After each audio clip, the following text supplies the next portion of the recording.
Canal 2 de Jujuy. Mucho que ver con vos. A continuación, Sobremesa.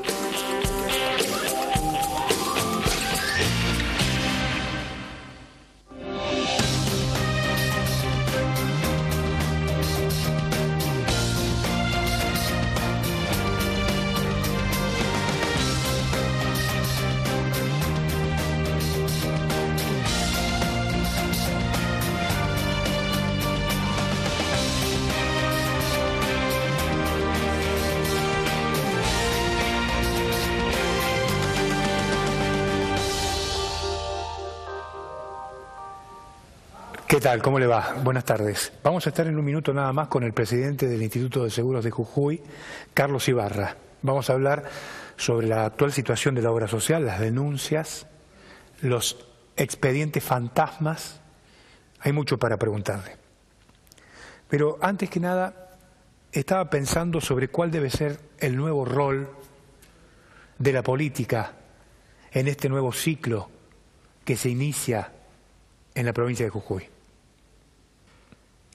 Me parece que la política debe procurar que las instituciones trabajen para lograr una sociedad para todos. ¿Qué rol han jugado las instituciones de Jujuy en estos casi 20 años del régimen de Fernández Genefes? Es una pregunta. Por lo que se ve, han contribuido a un proceso de humillación, de exclusión de vastos sectores de la sociedad, obligándolos a vivir en situación de pobreza crónica. Por eso creo que debemos revisar, a partir de lo que ha pasado, el estado de salud de nuestras instituciones. La corrupción y la falta de transparencia se retroalimentan cuando el sistema institucional está enfermo. Y ¿sabe qué? Esto se resuelve con la política entendida como el bien común. La política está desnaturalizada por aquellos que han malversado los recursos comunes, obstaculizando el bien común. En una sociedad decente, los corruptos van presos. Para el que no tiene, tenga lo que realmente le corresponde. Y este esquema de corrupción e impunidad ha creado, además, en el inconsciente colectivo, de que la política es más de lo mismo si intervienen los políticos. Esto ha pasado como consecuencia del traumático proceso político que gobernó Jujuy durante casi 20 años. Y lo único que va a parar o corregir esta mala praxis de la política es volver a la ley. Por otra parte, las sociedades decentes son las que hacen viables los proyectos que traen prosperidad, porque hay un Estado que les permite desplegar su potencial, pero no con esta visión del Estado y su intervención para manejarle la vida a la gente, sino cumpliendo el rol que tiene que cumplir, que son la garantización de las políticas públicas. En las sociedades decentes no hay lugar para el Estado paternalista. Estado paternalista, extorsionador, manipulador. Esto no pasa en las sociedades modernas.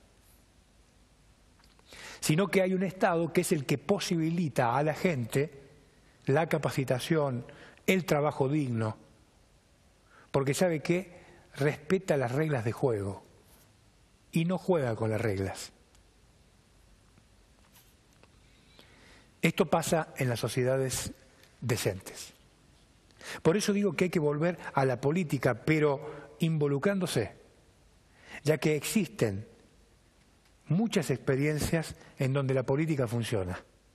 Quizá debamos comenzar a transitar el camino del recambio generacional que necesita la provincia de Jujuy. No es la política, son los actores.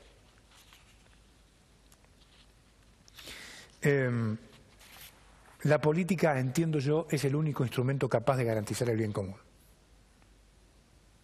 Me parece a mí que es un tema para pensar la política, los actores y el rol del Estado, que es fundamental. El Estado que haga lo que tenga que hacer, no que le maneje la vida a la gente. Me parece que hacia esa dirección tenemos que ir.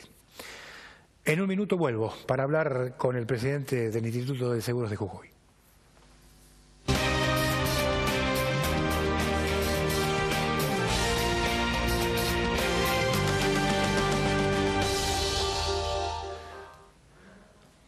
Gracias, señor director. Estamos con Carlos Ibarra, presidente del Instituto de Seguros de Jujuy. ¿Cómo le va? Gracias por estar acá, muy amable. Buenas tardes, Alejandro. Al contrario, el placer es mío en visitarlo. Bueno, cuénteme, ¿cómo es esta historia de los expedientes fantasmas?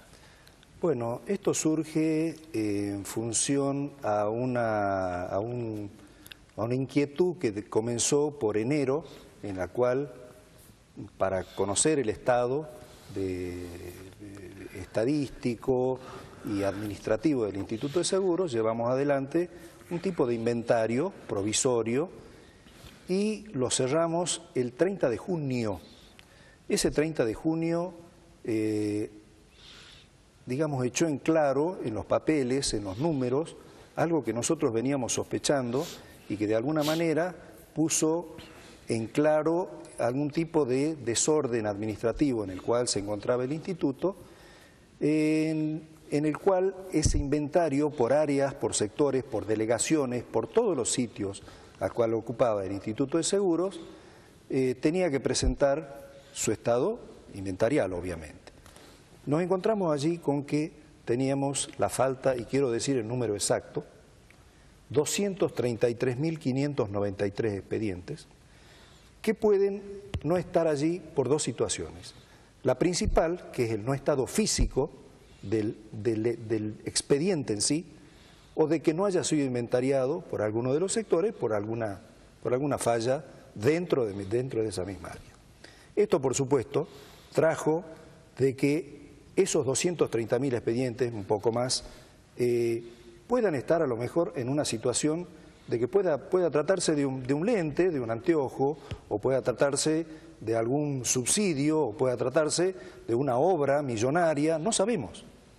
Pero la realidad es de que esa falta está y que en los 70.000 expedientes anuales que se van haciendo habitualmente, nosotros a lo largo de los años hemos detectado, porque esto no es de ahora ya, sino que viene de muchos años, esta falta nos pone en claro de que lógicamente algún tipo de desorden está ocurriendo dentro del análisis que hicimos del 30 de junio de esta parte. Ahora, ¿desorden o es una maniobra hecha a propósito? Bueno, para eso ya estamos en contacto con la Oficina Anticorrupción, con la cual hemos establecido que vamos a crear un equipo entre el Instituto y la Oficina Anticorrupción para hacer el estudio pormenorizado de estos 230.000 expedientes.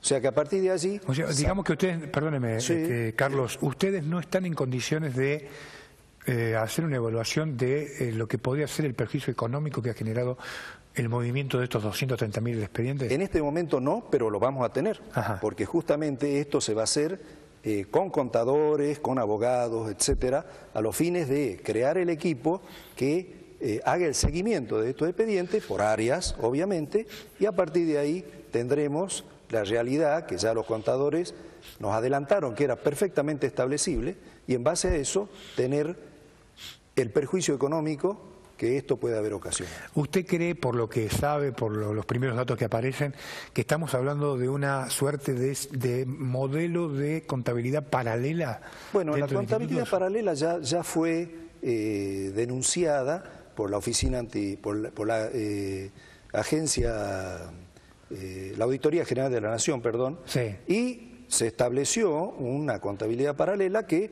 tenía un circuito que no era el administrativo ordinario. Estos datos de los expedientes que aparecen ahora, los 230.000 expedientes, es a posteriori del dictamen de la Auditoría General de la Nación. ¿Es nuevo esto? Esto es nuevo, pero se puede ensamblar perfectamente con lo que ya se viene trabajando a través de Fiscalía de Estado. ¿Cuánta gente cree usted que podría estar, para hacer semejante maniobra, cuánta gente podría estar involucrada en este tema? Acá están todos los sectores del Instituto de Seguros. Por eso vuelvo a repetir que pueden ser cosas triviales, pero también pueden ser cosas de envergadura. Por ejemplo, tenemos tres delegaciones que son sucursales del Instituto de Seguros, que entre las tres tienen 40.000 expedientes fantasmas. Nosotros le utilizamos la palabra fantasma para de alguna manera ejemplificar. Estos 43, Carlos, estos 43.000 expedientes, ¿se suman a los otros? No, está todo dentro del mismo. Dentro del mismo. Dentro del mismo número de los 230.000. Hay 40.000 de ellos que pertenecen a las delegaciones. Pensamos que es, a lo mejor por no estar inventariado. Queremos creer que es porque no están inventariados, pero hay un número. Por más de que tomemos un 1%, ya es un número lo suficientemente importante como para que sea significativo. ¿Qué otro tipo de irregularidades se han encontrado desde que usted se hizo cargo de la obra social? Bueno, se han encontrado varias irregularidades, las hemos ido pasando a dos sectores específicos, a la Oficina Anticorrupción o a Fiscalía directamente cuando tenían relación ya con los elementos que Auditoría General de la Nación pasó directamente a Fiscalía a través de su colegio, como dictámenes.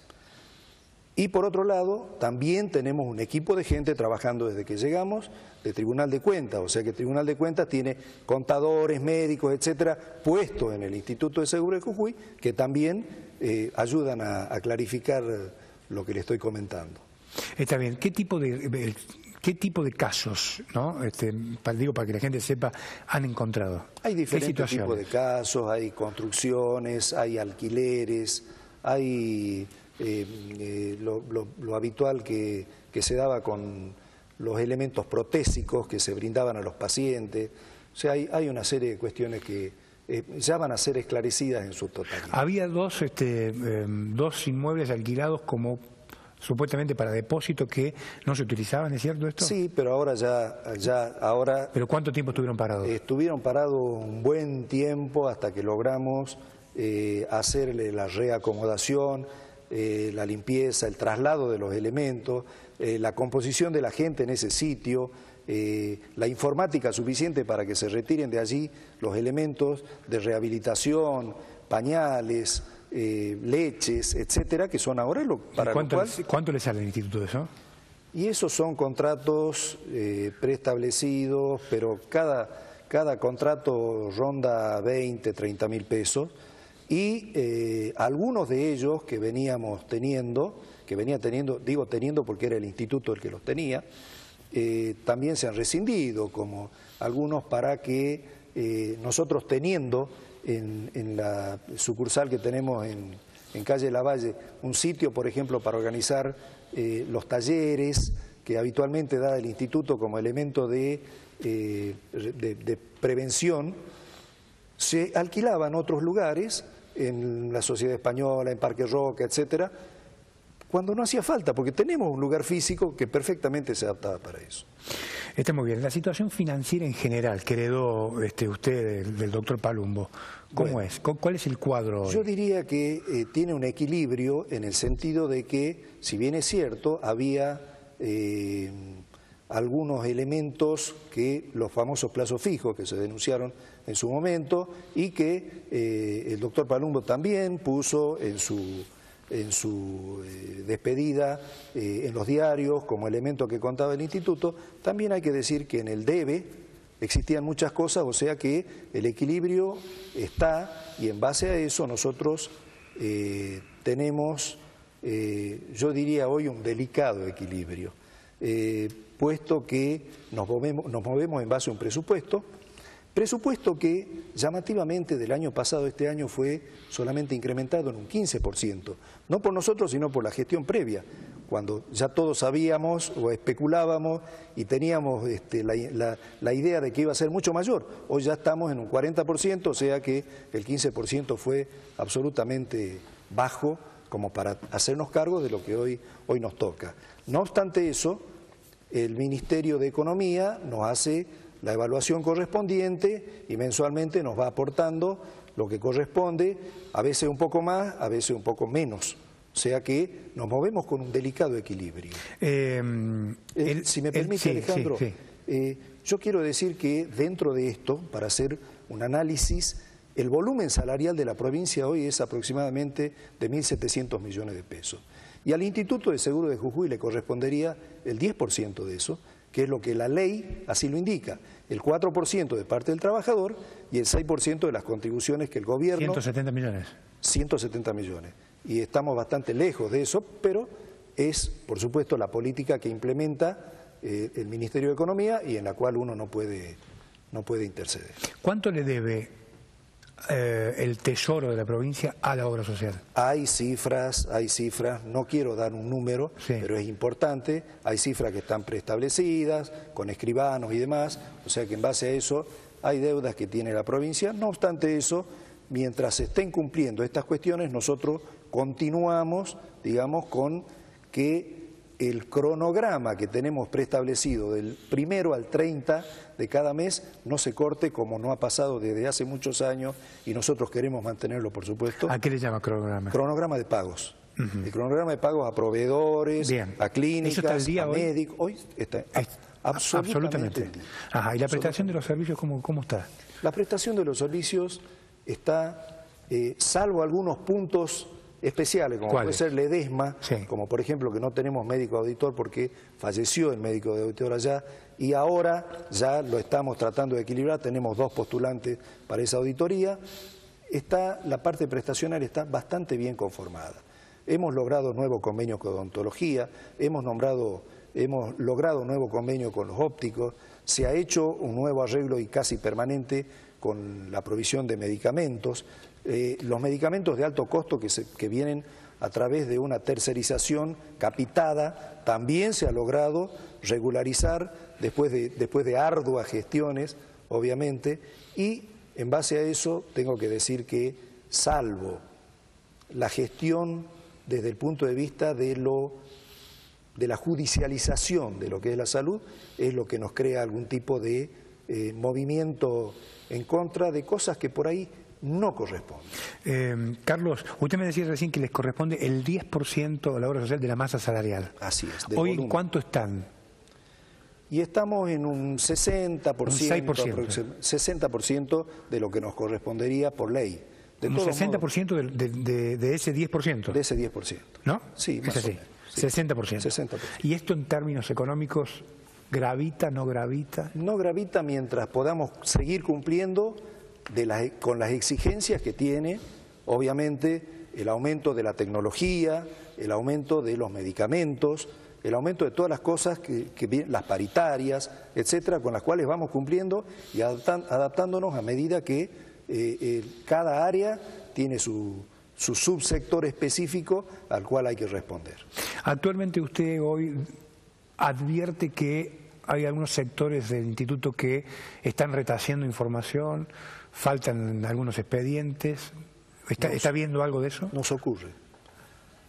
Justamente esta semana estamos instruyendo un sumario a través de un expediente importante de una prótesis de 500.000 pesos, no es una cuestión menor, en la cual se han movido el expediente de una manera extraña y han desaparecido fojas, se han cambiado algunas otras, o sea que es muy triste, pero ese andamiaje interno, me vuelvo a repetir, provoca este tipo de alteraciones que después van a redundar en no poder prosperar en algunas causas que nosotros consideramos claras. El negocio de las prótesis tiene como responsable, que está imputado incluso el propio doctor Palumbo, ¿no?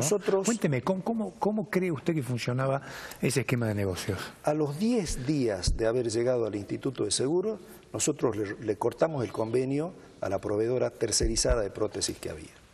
que era una sola, que era, no vale la pena el nombre, pero ha salido en todos los medios, pero lógicamente eso hacía de que el manejo de la prótesis haya de alguna manera enrarecido todo el clima entre los prestadores que utilizaban las prótesis, los pacientes y el Instituto de Seguros de Jujuy. O sea, el principal damnificado en este caso, el paciente recibía la prótesis, pero el principal damnificado era la obra social, dado que nosotros a los 6 meses de haber implementado el nuevo sistema de compra de prótesis, ya habíamos logrado el 30% de reducción del gasto, pero estoy hablando del 30% de millones de pesos.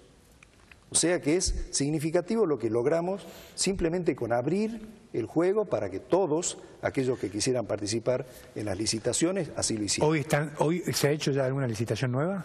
Totalmente. ¿Cuántas empresas participaron? Participan todas las que están autorizadas por el Instituto de Seguros en la provincia con el Compre Jujeño, etcétera. Pero esto tiene de importante el hecho de que por ahí algunos profesionales se habían acostumbrado a un esquema de solicitud de prótesis de altísimo costo. Y ahí viene el tema de la judicialización a la cual yo me refería previamente. No corresponde por ahí alguna prótesis porque existen para eso normativas, resoluciones, si tiene la edad, si tiene tal peso, si tiene tal trabajo, etcétera, que le exija al paciente un tipo de prótesis específica, para lo cual está, vuelvo a repetir, normatizado cuál le toca. Si es nacional o importada, esa es una historia que por ahí corresponde o no el hecho de hablar. Todos quisiéramos tener un Mercedes-Benz, una Ferrari, pero a veces tenemos un auto nacional de buena gama y con el costo infinitamente inferior. Y es por eso, si me disculpa Alejandro, de que tengo que poner esto en claro, porque cuando hay una prótesis, por nacional que sea, el ANMAT, que es el organismo regulador, lo está autorizando. No es que se nos ocurre poner gratuitamente una prótesis de baja calidad. Eso es inaceptable. Eso, perdón, vuelvo a interrumpir, eso es más o menos el negocio de la prótesis. Pero hagamos un ejemplo práctico, concreto. ¿Cuánto se pagaba antes de una prótesis y cuánto se paga hoy una prótesis? Del 30% menos. ¿Pero de qué valores estamos hablando? Y de cualquier valor. Hay prótesis de 10.000 pesos y hay prótesis de 500.000 pesos. No obstante eso, yo no quiero poner en tela de juicio a ningún colega profesional, pero sí voy a decir de que tanto en el rubro medicamentos oncológicos, tanto en el rubro medicamentos de alto costo como pueden ser HIV, diabetes, que es donde tenemos una amplísima expansión del gasto, o sea, generado por la lapicera del profesional, tanto en el tema de prótesis, yo le voy a llamar premios. Todos aquellos colegas que participan en la lapicera tienen de alguna manera un premio. No voy a decir que es un plus, un sobreprecio, no voy a decir que es un retorno, no. Yo le voy a llamar premio simplemente. Y el colega sabe perfectamente a lo que me estoy refiriendo cuando hablo. Es más, cualquier colega en cualquier especialidad puede venir y yo le puedo decir a dónde está el premio. Está muy bien. El tema de las derivaciones, ¿cómo están trabajando, por ejemplo, con las clínicas de Buenos Aires? ¿Siguen con el mismo esquema de antes de Palermo? No. ¿Cómo es ahora? No. El esquema ha cambiado radicalmente. Para hacer honor al partido al cual pertenezco. Pero antes teníamos también tercerizado el tema de las derivaciones y hoy tenemos convenios directos con las principales clínicas de Buenos Aires y de Córdoba también. De Buenos Aires, la Fundación Favaloro, el Hospital Garrahan para los niños, el Hospital Italiano, el Británico, el FLENI, que es una cuestión de neurología. En Córdoba tenemos con el hospital, con el Sanatorio Allende, que es de alto prestigio, y el hospital privado. Y justamente traigo una noticia del hospital privado, donde por primera vez en el país se ha colocado una válvula a una afiliada del Instituto de Seguros por la buena acción internacional que tiene el equipo del Hospital Privado de Córdoba, el cual ha instalado a una pacientita una válvula intracardíaca sin abrir el tórax, o sea, por vía endovascular. Es una cuestión única y primera en el país, y justo le ha tocado una afiliada del Instituto de Seguro de Jujuy. Qué bárbaro. ¿Esto cuándo fue esta práctica? La semana pasada. La semana pasada. Y ya está en los medios y demás. En el hospital privado, ¿no? En el hospital privado de Córdoba, o sea, de alta jerarquía. Bueno, Carlos, se me acabó el tiempo.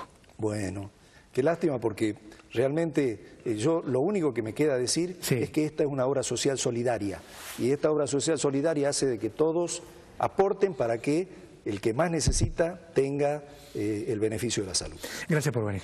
Gracias a ustedes. Carlos Ibarra, el titular del Instituto de Seguros de Jujuy. No se mueva, ya viene Palpalá hoy. Chau.